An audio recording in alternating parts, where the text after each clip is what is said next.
Good morning.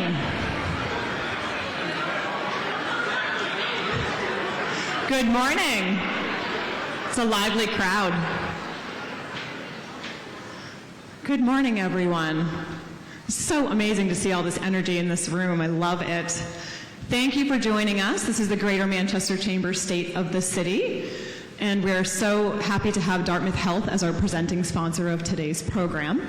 I'm Heather McGrail, the CEO of the Greater Manchester Chamber, and I want to thank you all for being here and for bearing through our scheduling change for the blizzard that never happened. My kids were all ready to be off to school and everything was canceled, but we had not a stitch of snow. So thank you for still being here and for making your schedule changes necessary to make that happen. I want to also thank the venues at the factory for hosting us here today. I would love to see a show of hands of how many people are in here for the first time. Wow.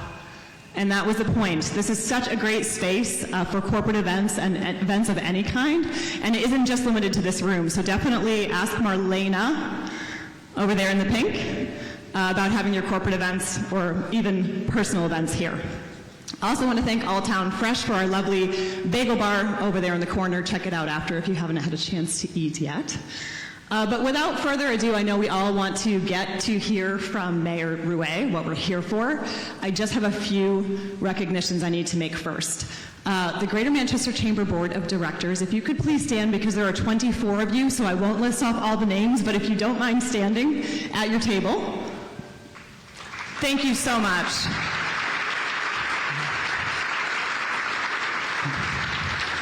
These fantastic people help our chamber tremendously, so I can't thank them enough for all that they do.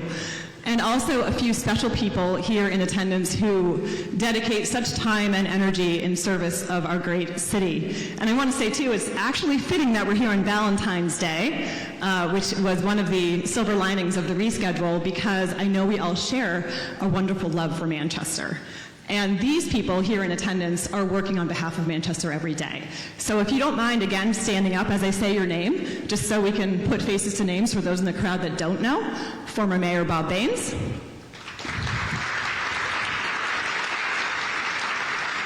And we have Fire Chief Ryan Cashin. Where are you? Where'd he go? Oh, right in front of me. We're also joined by the Director of Housing Stability, Adrian Beloin. Adrian. Director of Economic Development, Jody Nazaka. Manchester-Boston Regional Airport Director, Ted Kitchens. And the Director of the Manchester Health Department, Anna Thomas.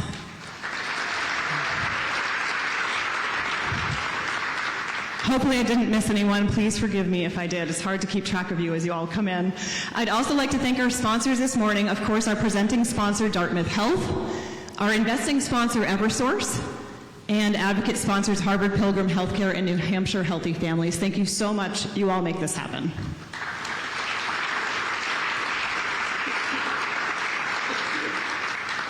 And at this point, I'd like to invite Dr. Joanne Conroy, the President and CEO of Dartmouth Health, to say a few words as our presenting sponsor.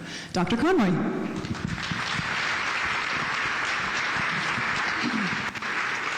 Thank you, Heather, and good morning, everyone. We're really looking forward to hearing the remarks of Mayor Ruais. And I want to thank everybody that came out today on Valentine's Day and all the VIPs that made time in their schedule in order to really show their support for our new administration. Dartmouth Health has been a fully engaged community partner in Manchester for many years, and I'm sitting with Maria Padine, Dr. Maria Padine here, who actually runs our entire Southern Division. They focus on delivering care outside of the walls of the traditional facility. All of our facilities in Southern New Hampshire, and specifically the one in Manchester, is focused on outpatient care. Maria and all the teams that work there are embedded in the communities, so they are neighbors taking care of friends and neighbors. We focus how we can inclusively and sustainably and financially contribute to the long-term health and well-being of the communities we serve. And this means community collaborations to address economic and cultural inequities that create uneven access to opportunities, which contribute to poor health. Investments in our community actually create economic opportunities, a healthier workforce, and very importantly, reduces health disparities, which is a big focus of Dartmouth Health. We're grateful and congratulate all of our non-for-profit partners, no matter how well organized or how well financed any organization is. You cannot do this alone. And we depend on partnerships that are represented by many leaders in this room.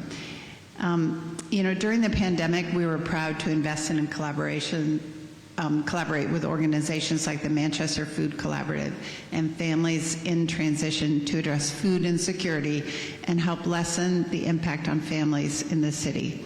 Our investments in Manchester Proud to improve education, our work to address homelessness and safety net health services, and improvements, most importantly, in mental health and substance abuse care make us proud to be your community partner.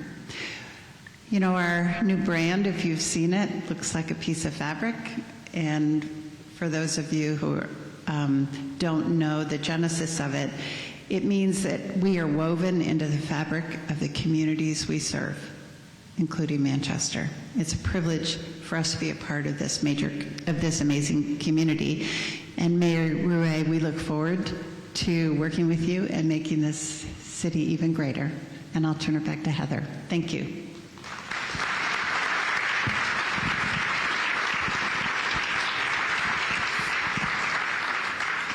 Thank you so much, Dr. Conroy and Dartmouth Health, for all of your partnership. Next, I'm going to turn it over to the real master of ceremonies today, which will be no surprise, is Scott Spradling. I know many of you know him, but he's an Emmy Award-winning former WMUR reporter and also a Chamber Board member, Executive Committee member, Legislative Committee chair, and just does everything. So I'm going to turn it over to Scott to really get everything started and do what you came for. So thank you so much. Thank you, Heather. Good morning, everyone. Hi, everybody. I'm glad that the mayor shook hands with Joanne just to break up the confusion between which one of us was the mayor. So I know there's a little bit of twinning going on. We're embracing that. I want to wish everyone a happy Valentine's Day. Thank you. I can't think of a more intimate gathering for us to share moments and memories together than on a Valentine's Day here together with all of you. I actually maybe question some of your choices because it seems like nobody had any plans this morning for us to have canceled from yesterday, moved to today. So fair enough. Happy Valentine's. We are thrilled to have the mayor here for his first State of the City here with the Greater Manchester Chamber of Commerce. Before I just hand it over to him, I want to sort of share with you what we're doing. We tried something a little bit different. We're not only in a different location, but we actually, in a way, asked the mayor to have a little homework assignment. We wanted to shake things up. We know that year after year, we breathlessly wait for our city's leaders to come up with the wonderful adjective to describe the state of our city is what. And so we took that off of the mayor's plate this time around and asked whether or not he would take a deeper dive into the handful of issues that are very much facing our city today. So he graciously accepted that assignment, and I'll let him introduce his messaging. But the one thing that does remain is the Chamber's priorities are still captured in the questions that many of you sent in to us at the leadership team to be able to ask. So the mayor will take about 15-20 minutes or so. He'll deliver you his thoughts on the state of the city around a couple of key issues facing the state's largest city. And then he and I will do a fireside chat. We'll offer some relationship and love advice, and maybe I'll have time to cover a few of the questions that the Chamber's folks had my way. So we'll take care of from that, and then you can be off and enjoy the rest of your Valentine's Day. So without further ado, it's my deep honor to introduce Mayor Jay Ruais. You want that? Thank you so much. Appreciate it. Good morning, everybody. How we doing? very lively bunch. I love it. It's wonderful to see you all. And I want to thank the Chamber for inviting me today, to these distinguished guests and all who are watching on Manchester Public TV. It's a privilege to stand before you and issue our first State of the City address. I ran for this office to solve problems, and I'm here today to talk about the most pressing one that we face, homelessness, how we've already begun implementing changes, and some of the plans that we have to offer some immediate solutions to this crisis. Today we are marrying words with action. Over the course of this address, I will announce 8 new proposals that we can deliver on in the coming months, on top of the 5 actions that are already underway since the beginning of our administration. This challenge is serious and it is deep, but we will meet it head on. Let me be clear about a few things at the outset. Number 1, in our first 43 days in office, we have identified these measures as steps that we can take quickly, but this is not an exhaustive list of all the actions that we will take. Number 2, I believe deeply in collaboration and cooperation, and I welcome everyone to send their thoughts and suggestions so that we may incorporate them moving forward. And number 3, we didn't get into this problem overnight, and we're not going to get out of it overnight. It will take time. There may be some setbacks, but I am committed to making a difference in the lives of those who are experiencing homelessness, as well as improving our city for residents, businesses, and visitors alike. I've long said that in order to fix the homeless crisis, we need a comprehensive approach. But I'd first like to offer you some insight on how I approach this issue from a philosophical standpoint. God willing, on March 9th, I will celebrate 14 years in recovery from alcoholism. After years of struggling with my drinking, I knew that I had to make a change. I have a great deal of empathy for those who are struggling on their streets, who may be dealing with a mental health crisis or addiction-related issue, because I know that it could have been me. I was fortunate enough to have the opportunity to break the cycle that I was in. What we will lay out today is our city's initial efforts to strengthen our systems so that others may break their own cycle of addiction, mental health, and homelessness issues. We need to redefine success by measuring not how many services we offer, but how many people no longer need these services. We have the capacity to address our problems, but we cannot absorb the challenges of other communities, and we cannot be a magnet destination. State law requires every town and municipality to have a welfare department, which in theory means they should be able to address these problems more comprehensively at home. We cannot tolerate disorder or dysfunction on our streets, and on a human level, we cannot tolerate the suffering that we are seeing either. For those in Manchester who want and need help, we will work with you to break the cycle in which you find yourself. But do not mistake our compassion and empathy for indifference to the law. Understand that we're not going to have any patience for lawlessness. As part of a comprehensive response, I will first start by addressing enforcement mechanisms. I would be remiss if I did not thank our police chief, Alan Aldenberg, and our community policing team, led by Captain Matt Larochelle and Sergeant Emmett Mackin, for all their efforts. We're fortunate to have them in our community. We cannot arrest our way out of this problem, and the purpose of these measures isn't to criminalize homelessness, but to use law enforcement as a tool to address quality of life issues and divert individuals into a sustainable life. As we confront this issue head on, we also must learn from other cities facing similar struggles, such as Los Angeles, a city that has grappled with homelessness on a much larger scale. A recently passed ordinance in LA restricts the ability of any individual from sitting, sleeping, lying, and storing personal property within public spaces in a way that interferes with accessible passage. It prohibits encampment within 500 feet of a sensitive facility, including schools, daycare facilities, parks, and libraries. There are additional stipulations, but the message is clear. We have to make our streets safe, clean, and inviting for all. We are currently looking at options to implement similar measures. And much has been said about the ban on camping. There is precedent in the Ninth Circuit that prohibits camping only when shelter beds are available. The Supreme Court is set to take up this issue with a ruling likely coming this summer. And if this ruling is overturned, Manchester will move to ban camping in our city. I've asked the city solicitor to review all of our ordinance that impact quality of life issues, and we will move on this front as well. While bail reform is a larger public safety issue, there is an absolute connection to the drug issues we have in Manchester that impact homelessness. That is why I made it advocating for a fix to bail reform as one of my first official acts as mayor. In 2023 alone, 813 people cycled through arrest, release, and rearrest. They were not arrested merely for petty crimes. Among these cases were violent assaults, robberies, and other severe offenses. While the steps taken in Concord last month were important, they are just the first steps in a larger journey. I will continue working with the governor and legislature to find common ground on this issue while pursuing an end that makes our community safer. We know that recovery from alcohol or substance misuse is not found solely in a 28-day rehab, and that a person is most vulnerable to a relapse and return to past behaviors, including homelessness, when they are leaving jails, prisons, or hospitals. It can take years for a person to fully recover from addiction or a mental health condition. That is why programs like Liberty House, transitional housing for veterans experiencing homelessness, is so important. Recovery residences can fill that same purpose. When managed correctly, these residences can provide a stable path for individuals during a critical period in their recovery. When done poorly, the residents and the community suffer. They should be following well-established best practices to protect the residents who are in their buildings. I'm proposing today that all recovery residences in the City of Manchester become certified through the New Hampshire Coalition of Recovery Residences, which is based on a national standard set by the National Alliance of Recovery Residences. We cannot have people sent to unregulated, unauthorized homes in Manchester who may then find themselves in need on our streets. My expectation and our ordinances will reflect the need to ensure recovery residences operating in Manchester do so legally, safely, and with high standards for the benefit of both their residents and the community. I will use all means at my disposal to ensure this, and I will lobby the state to develop a licensing and certification process to ensure the highest operational standards. Creating this process will provide consistency and regulatory understanding, which will reduce the imperative of these residences being created in and people sent to the City of Manchester.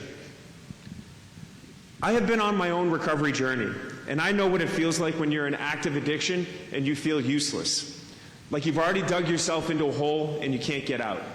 Chances are, if you're experiencing homelessness, you've caught a number of misdemeanor criminal quality of life offenses that will make it difficult to get a job, a license, or a roof over your head. So let's create a path out of this. Let's address these challenges through an alternate sentencing structure that requires accountability for their actions, that requires them to pay their debt to society, while treating the underlying causes of the condition and eliminating impediments to a brighter future.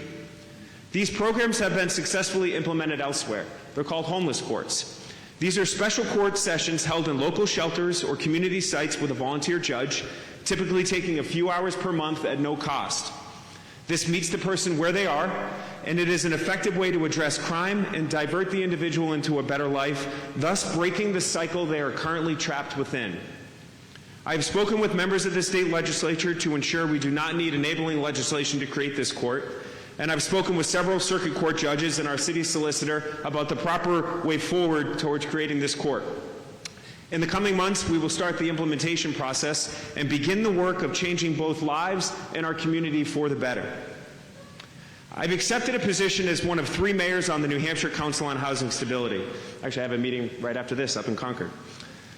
This opportunity allows us to leverage collective efforts and pool resources to make a meaningful impact on this issue statewide. State law already requires every town to have a welfare department capable of dealing with these issues, but these towns and municipalities do not always have the wherewithal to implement them. As a result, Manchester becomes a destination. That's not acceptable for the long term of our city.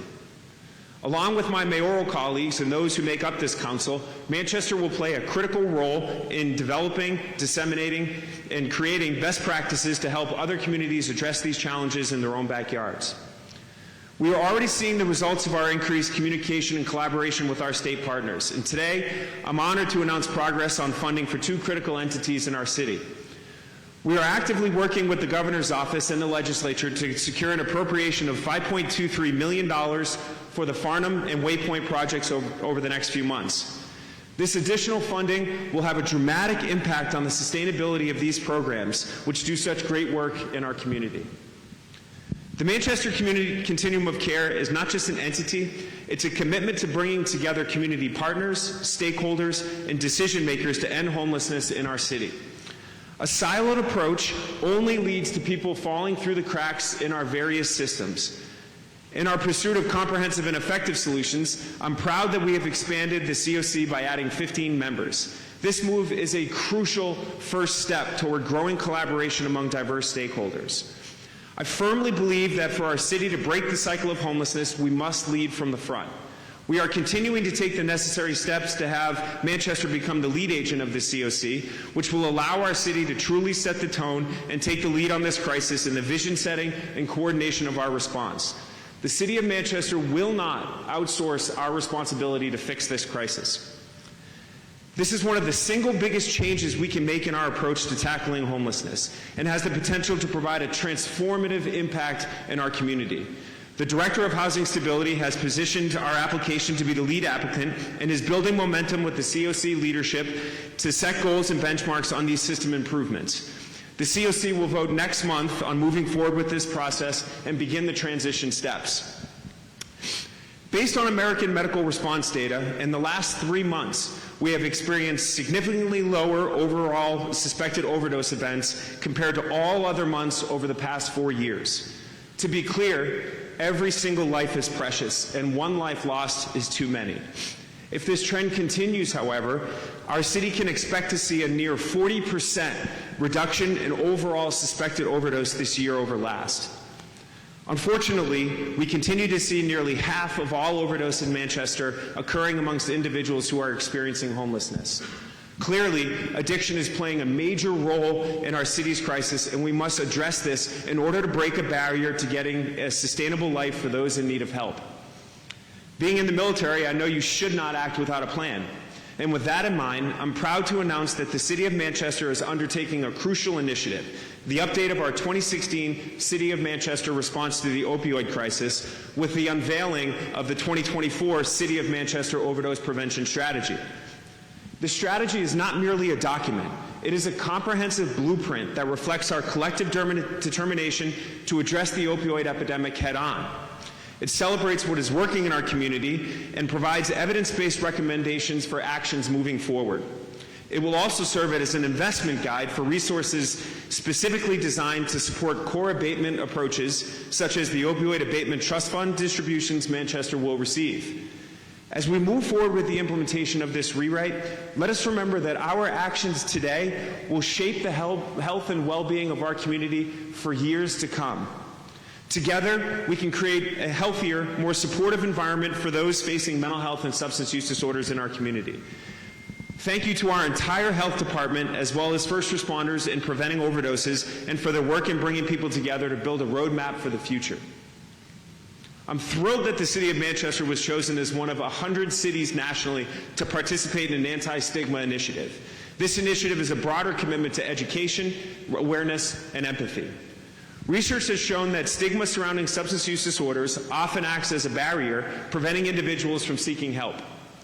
It perpetuates a cycle of substance misuse, delayed treatment access, and higher rates of dropout. This anti-stigma initiative will provide us with valuable tools and knowledge to make a positive impact. It is designed to increase awareness about addiction, improve helping behaviors towards those with SUDs, and offer learning opportunities about evidence-based treatment options, signs and symptoms of addiction, and effective engagement strategies. This initiative is not just about combating addiction. It is about addressing one of the root causes of homelessness, demonstrating our commitment to building a healthier and more compassionate community. Once completed, pilot sites will help field test the responding to addiction intervention. This intervention will equip us with both the knowledge and the tools to respond effectively at both individual and community levels. I want to thank Anna Thomas, our city's public health director, for working to bring this to fruition. Also, I'm honored to have Alderman Pat Long leading this effort with me. Pat and I are prime examples about what recovery can look like. I also want to take a moment to thank our Manchester Fire Department and Chief Cashin for their critical efforts in responding to and being a part of the solution to addressing homelessness, addiction, and mental health crises in our city. You cannot tackle homelessness without tackling housing, and the cost of living in the city is still far too high. This is, in fact, a basic issue of supply and demand. More people want to live here, fewer places to live, costs go up. Any steps that we can take to add additional housing should reduce costs and thus help those who are experiencing homelessness. Today, I'm announcing an initiative to address critical housing needs by exploring opportunities to develop city-owned land and properties into housing. I have asked the Department of Waterworks and the tax collector to identify suitable city-owned land that we can make available for development. The Department of Waterworks has already deemed a parcel of land available, and the Lands and Buildings Subcommittee will be meeting in the near future to discuss that property. Our goal is to work with reputable developers and community partners who share our commitment to creating housing options that cater to diverse needs within our community. Our tax collector and assessor has also identified 14 vacant lots that are currently owned by the city that we can deem surplus and look to develop for housing. By leveraging the opportunities these assets provide, we can make a huge difference on this critical issue. A special thank you to Philip Crosdale of Waterworks and Brenda Maswick, our tax collector, for all their diligent efforts on this front to make it possible. This is not just about providing shelter. It is about fostering a sense of belonging and stability. By leveraging city-owned properties, we can play a pivotal role in shaping the future of our community. I understand the concerns that may arise when it comes to selling city property. Rest assured, this initiative will be carried out with transparency, accountability, and utmost consideration for the well-being of our citizens. The process will involve community input, and it will prioritize developments that align with our values and meet the needs of our residents. As we all know, the city is still currently engaged in a rewrite of our zoning ordinances, the first in over 20 years, and I'd like to provide you with a quick update of where that stands. In speaking with the Planning and Community Development Department, the plan is to release the draft this spring, with listening tours scheduled throughout the summer to solicit advice from the community, and a planned vote on the rewrite by the end of the year. This rewrite will set our city up for growth and economic success in the years to come as we prepare for a Manchester that is continuously on the move. We cannot wait for housing in our community, which is why I asked the Planning Department to put together a list of recommended changes that would otherwise wait until the end of the year. And today I'm excited to share with you some progress we have made on that request and when we can expect to see movement on it. The items identified by the Planning Department pertain to accessory dwelling units and multifamily housing construction to address that problem of the missing middle. Building on the success of last year's ADU ordinance modification, we now propose further changes that would eliminate a planning board review entirely, making it easier for homeowners to construct various types of ADUs on their properties while preserving their neighborhood character. While there no longer will be a need to come before the planning board, rest assured that requirements regarding the ADU structure will still be in place. They will be outlined in the ordinance. This proposal simply aims to expedite the process, recognizing the importance of swift action to address our city's housing needs. By removing unnecessary bureaucratic hurdles, we empower homeowners to contribute to the growth of our community while ensuring responsible and thoughtful construction practices. Additionally, we are working on finalizing an ordinance related to multifamily housing construction. Currently, our zoning ordinances impose minimum lot sizes for the construction of up to 3 dwelling units per property, with additional square footage requirements for each unit beyond 3. Our proposed change seeks to permit an additional unit within the same lot size that was previously limited to 3. The ordinance amendments will also reduce parking requirements for these multifamily dwellings. We will never construct enough housing if we make property owners use most of their land as parking lots. We will bring more housing to market, we will provide more flexibility to property owners, and we will better increase our tax base if we allow more of our land to house people instead of cars. It is evident that there is a community desire for additional multifamily housing, as demonstrated by the zoning board frequently granting variances from existing limitations. Our proposal aligns with this community sentiment, allowing for incremental growth in multifamily housing and holds significant promise for smaller developers who aim to build that missing middle housing. In essence, these amendments reflect our commitment to fostering responsible development, addressing housing needs, and ensuring that our city grows in a manner that respects the unique character of each neighborhood. Lastly, on housing, one of the key goals we will have moving forward is to reduce the number of emergency shelter beds in the city while moving toward a model where we focus on transitional housing and rapid rehousing. We need to move in a direction where we are getting people back on their feet as quickly as possible and not have them wind up in a position where they're experiencing chronic homelessness, which is a condition that is much more difficult to break. As a result of our partnership with the state of New Hampshire, we were fortunate enough to have received grants totaling $1.65 million dedicated to 2 crucial affordable housing projects, which are poised to create 102 affordable housing units. These initiatives mark substantial progress in our mission to address the critical need for affordable housing in our community. I appreciate the work of our Planning and Community Development Department. Led by Jeff Belanger, his staff has been instrumental in securing these grants and helping to expedite our city's zoning rewrite. Our commitment to Manchester's well-being extends beyond rhetoric. It is a call to action. One of my favorite quotes that I often recite is, "Never doubt that a thoughtful group of committed citizens can change the world. Indeed, it's the only thing that ever has." Our strength is in our citizenry. We have the capacity and the people to make a difference on this issue. Manchester isn't Manchganistan. Manchester is not Manch Vegas, and it does a grave disservice to our city to use that language. We are blessed to live in this city, and we are blessed to call Manchester home. I'm not naive to the challenges that we have, but the more I meet with people, the more I firmly believe that we can get things done. Being cynical is a choice. Being positive is also a choice, and I choose to be positive. We're going to have our disagreements, and that's okay, even healthy. But we are going to continue leading by example.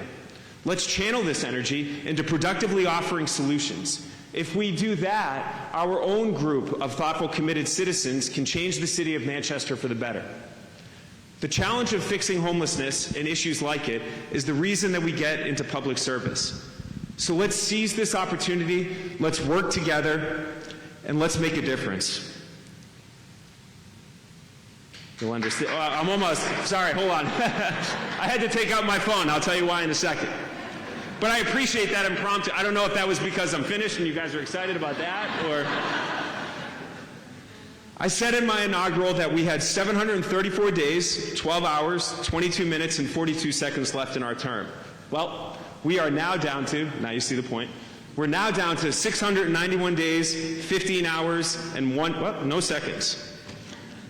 We will address this issue with the sense of urgency it requires, and we will make progress. Thank you, and may God continue to bless our city of Manchester.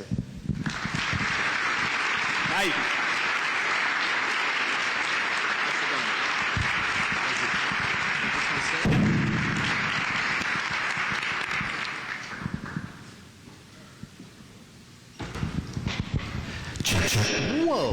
Well, good morning. The mic works. Sorry for the headache that will ensue.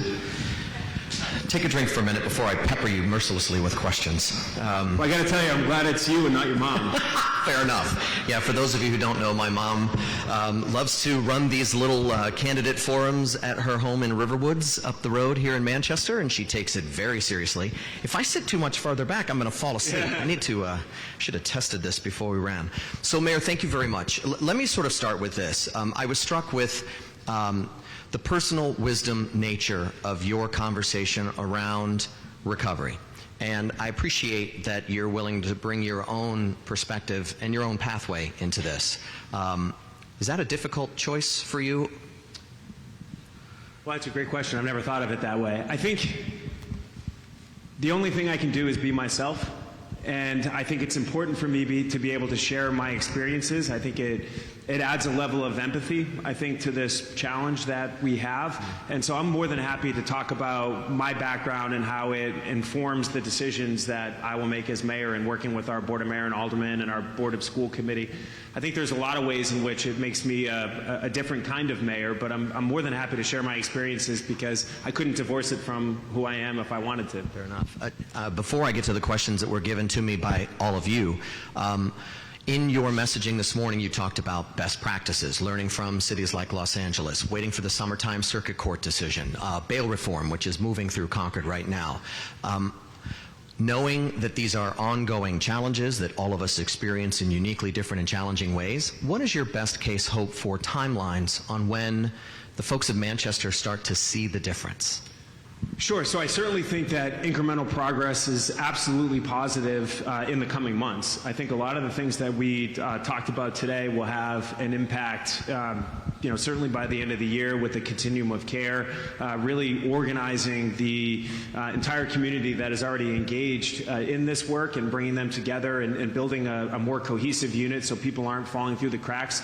I do certainly think that you can see, or we will see progress towards this by the end of the year. But as I said, this is a process. This is something that, cities are experiencing around the country, but I think Manchester, as we are working to strengthen our systems, I really do believe that the strength in our city is sitting right here in this room. And I'm looking forward to the progress that we can make on this together.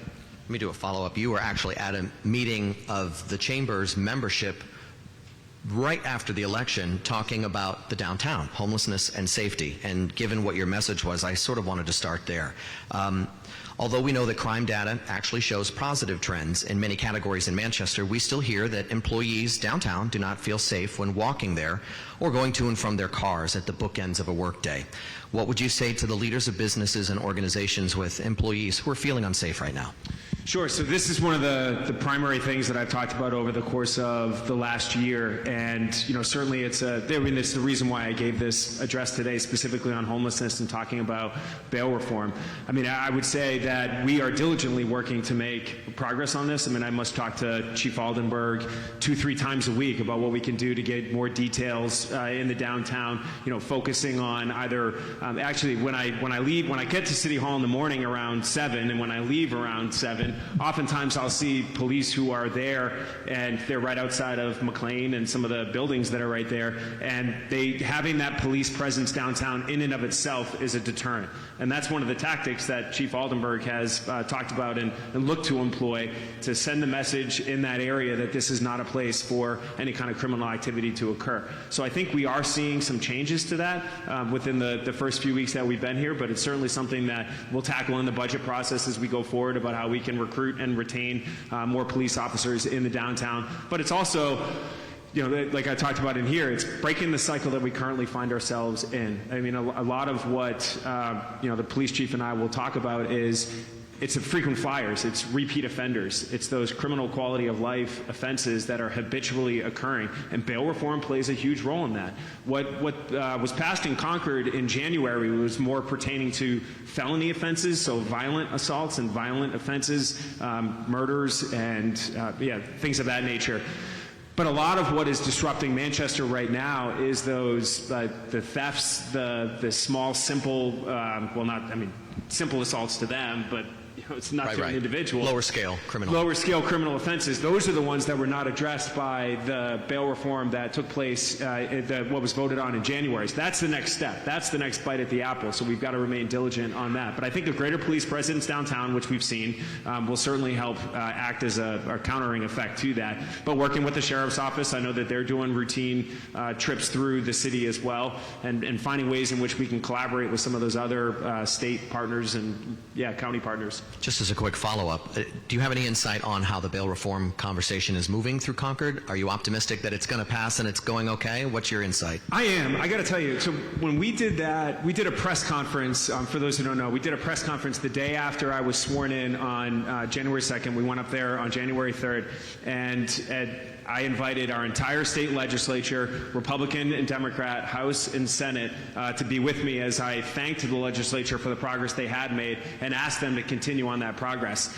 It was one of the most bipartisan things I've ever been a part of. I do think that there is an understanding that this is an issue that goes beyond politics. It is hurting our city, and we need to work together to make a difference. And I always felt that if you can come to some form of even small agreement, that does what? It builds trust.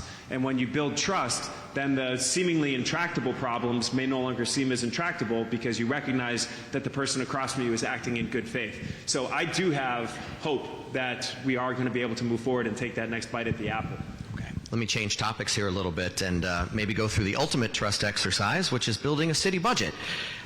Always top of mind. So during these traditional times and when under new city leadership, you've only had a few hundred hours on the job, as you've been able to share with us. Yeah. Can you share with us in the early stages of the conversations with department heads, with the city's leadership, your overall approach and priorities, and paint a picture for us of what this budget's going to look like?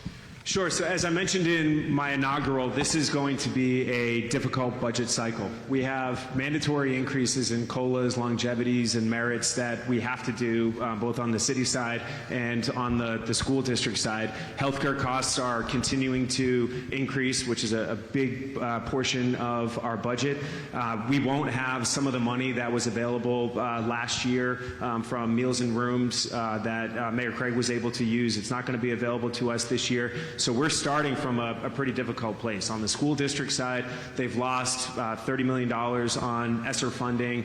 This is going to be a difficult budget process, but I think this is where you work together. And we are so blessed. There's a reason why, and I'm thrilled that a lot of our department heads were able to make it out this morning, but we have some unbelievably, incredibly talented department heads. And so our conversations with them are, how do we get creative? How do we think about, let's prioritize that which is important and look from there to make some of the difficult decisions that we're going to have to. But it's really been an incredible collaborative effort thus far, and looking forward to continuing that. Structurally, how do you build a budget? Is it zero-based? Do you start with what you've got and try to figure out where to cut? Like, how do you do it? Sure. So, that's how I like to start, from a zero-based budget portion. Let's look at what we have in front of us. What are the challenges that we are going to meet, and what are the priorities that we have going forward that we can identify?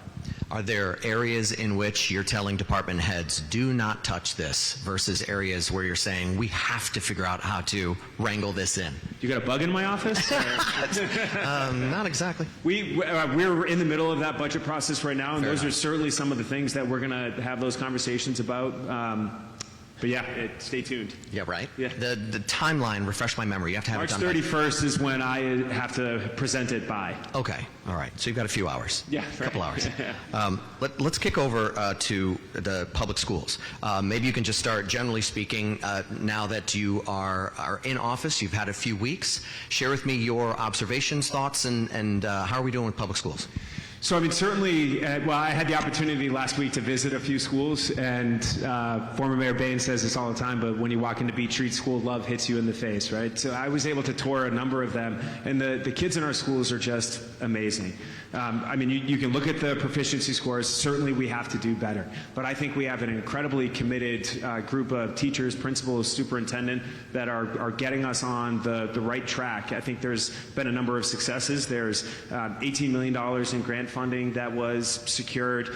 We have an aligned curriculum now across the city with professional development aligned with that curriculum. Student attendance has gone up 8% year over year. I think there are a number of good things that are going on. The dual immersion program for Spanish and English. There are a number of good things I think that are going on within the school district, and now we want, obviously the whole idea is to increase our proficiency scores, making sure that students are getting the education that they need to then prepare them for the workforce going down the line.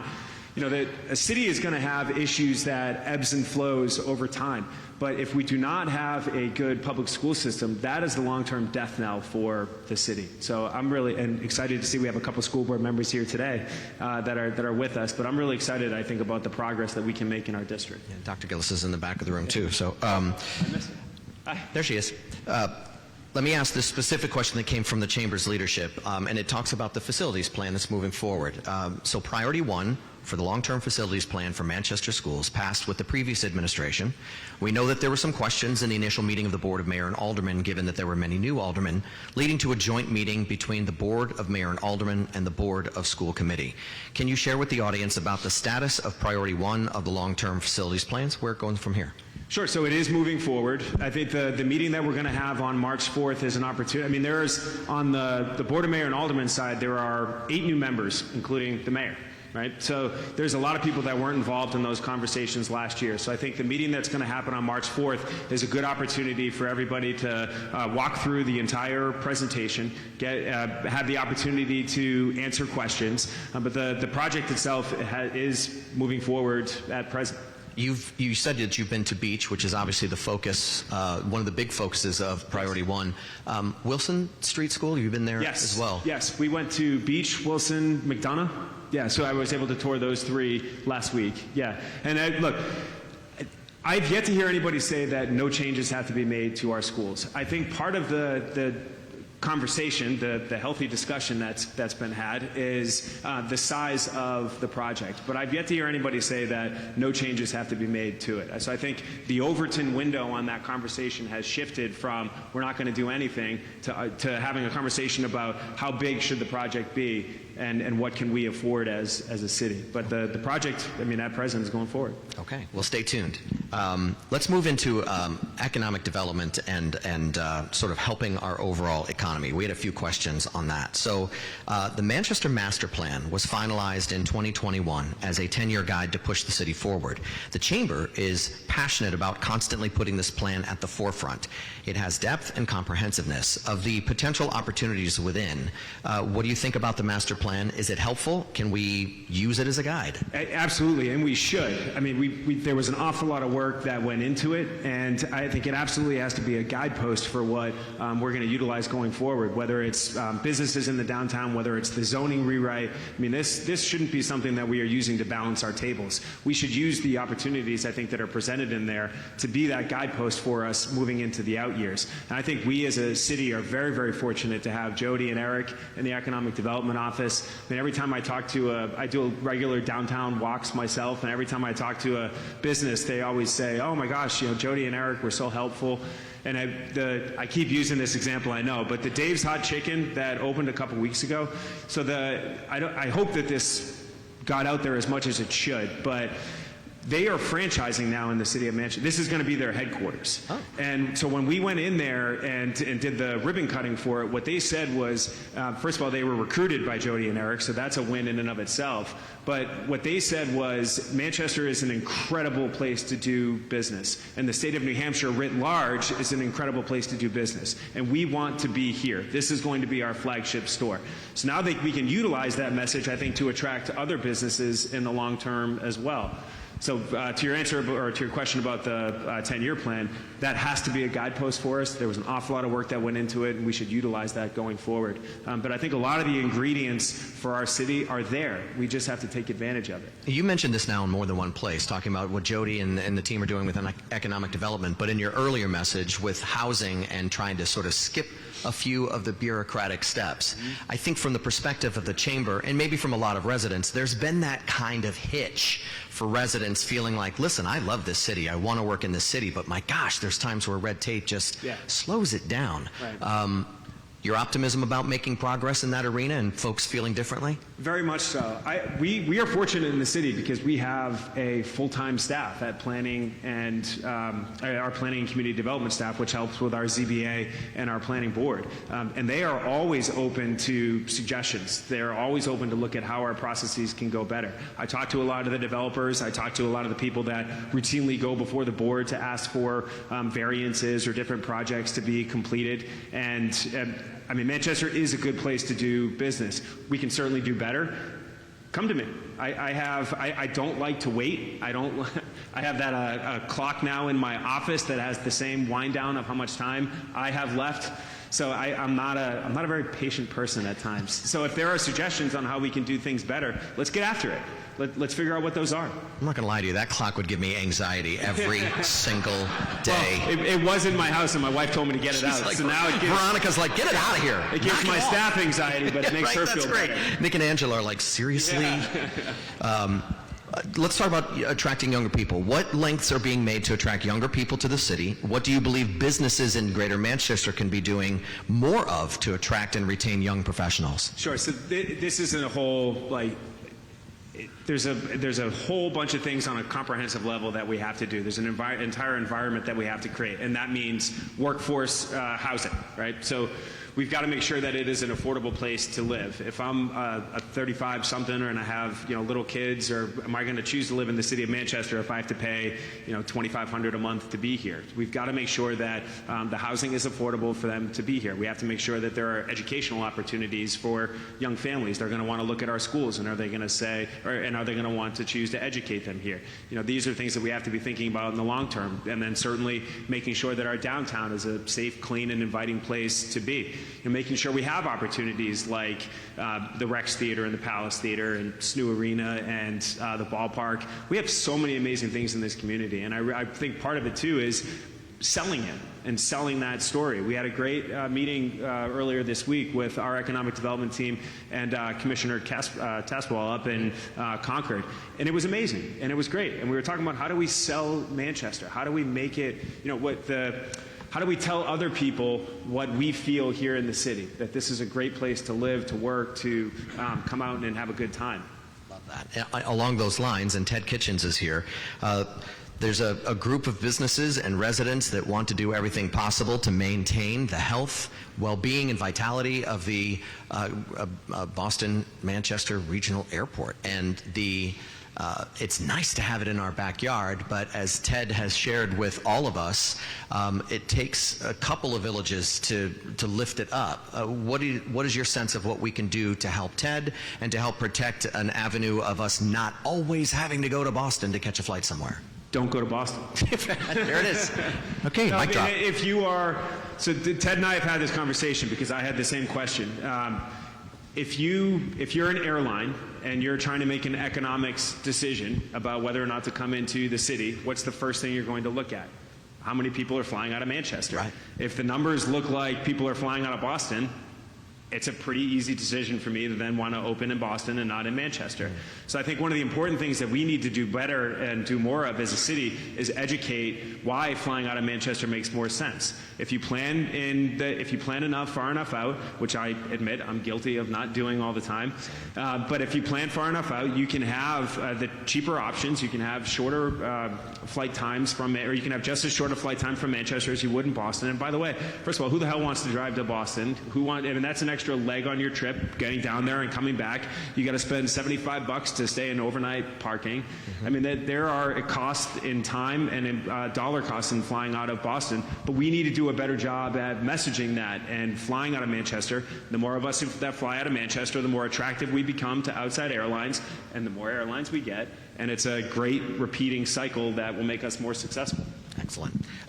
You talked a lot about housing in your initial message, but I want to sort of talk about the workforce housing element here with one specific angle. So given the opportunity of the Build Back Better grant, it's estimated we'd need over 30,000 workers within 5 years. Yeah. The main barrier is obviously housing. Now, you talked about that in your message. How do we fill the gap? Yes. And is that the first step, or is that the plan? The last thing that I would want to do is wake up like 10 years from now and realize that Bedford, Hooksett, Candia, Londonderry, Auburn all boomed as a result of something that was going on inside the city of Manchester. And so I toured Army last week, and it was great. I was with Dean and Julie over there. They are doing some phenomenal work. And one of the first things that we talked about was workforce development housing. And there are a number of grants that they're applying for that I will be supporting, obviously, as mayor for them to get. But this is an instance where the federal government has invested into our community, the city of Manchester. And for them, they're going to want to continue to see that investment is working and continuing to grow. So for us, being able to apply for these grants for workforce housing, I think we're going to see a demonstrable impact within our community. 7,000 direct jobs, 37,000 indirect jobs. They're all going to be making good salaries. These are people who are capitalist mobile. They could choose to live elsewhere, but finding ways to keep them right here in the city of Manchester is imperative. Makes sense. You mentioned earlier the $18 million for public schools that Dr. Gillis was able to develop. You talked about the $5 million for Waypoint and for Farnham. Do you get a sense that there is, because of the relationships that you're bringing to the table between Manchester and Concord, do you see an opportunity for more revenue streams that will help plug the priorities and meet the needs of the city? Well, that's certainly the hope. Yeah, right? Yeah, no, I think, look, we're the state's largest city, and I think it is imperative that for the state to do well, that Manchester do well.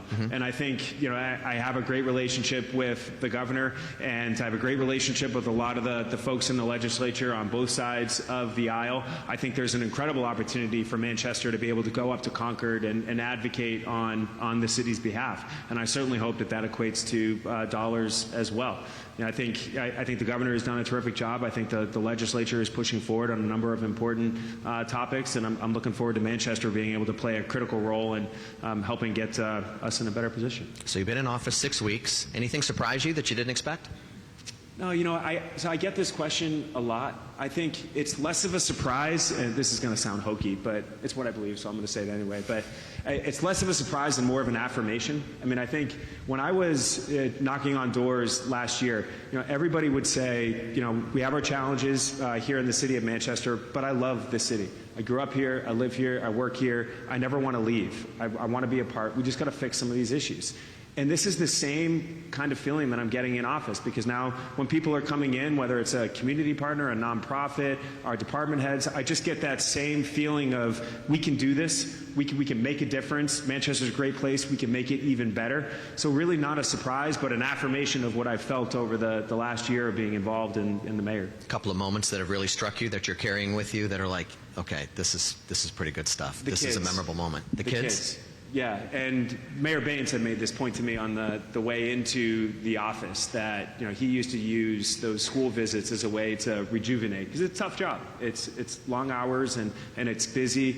But I think I've had that same experience in the 6 weeks that I've been in, is just the few school visits I've been able to do in that time period. Seeing those kids and seeing their faces light up, I think that's been tremendous. I think the relationships that we've built on the aldermanic side and on the school board side have been really great. I think we've had some really good conversations that are going to grow or bear fruit in the future.